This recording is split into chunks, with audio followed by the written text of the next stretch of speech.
মাম্পি আজ কি রান্না করলে? মাছের মাথা দিয়ে উচ্ছে আলু দিয়ে ঝোল।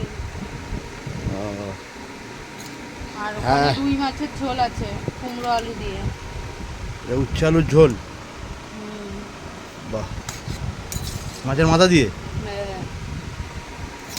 তো বন্ধুরা দেখতে পাচ্ছেন এখানে আমার বাবা আর মা খেতে বসেছে। যা গরম, গরমে এই হালকা পাতলা খাবারই ভালো। ভাত বেড়েছো?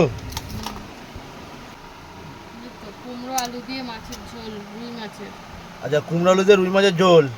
আর এটা উচ্ছে আলু দিয়ে মাছের ঝোল। এই উচ্ছে আলু দিয়ে মাথা দিয়ে তরকারি। ও, উচ্ছে আলু দিয়ে মাথা দিয়ে তরকারি। বাহ বাহ বাহ, মানে ঝোল আর কি, ঝোল ঝোল করে।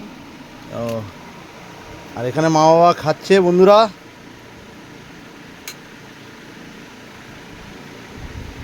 গরমে এই হালকা পাতলা খাবারই ঠিক আছে। তাও আমাকে উচ্ছে আলু দাও, দেখি খাই।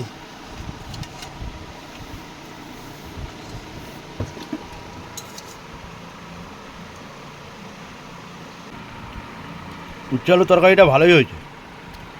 যা গরম বাইরে, গরমে হালকা পাতলা তরকারি ভালো, বেশি রিচ খাওয়াটা উচিত না। তো বন্ধুরা, ভিডিওটা ভালো লাগলে লাইক করো, শেয়ার করো।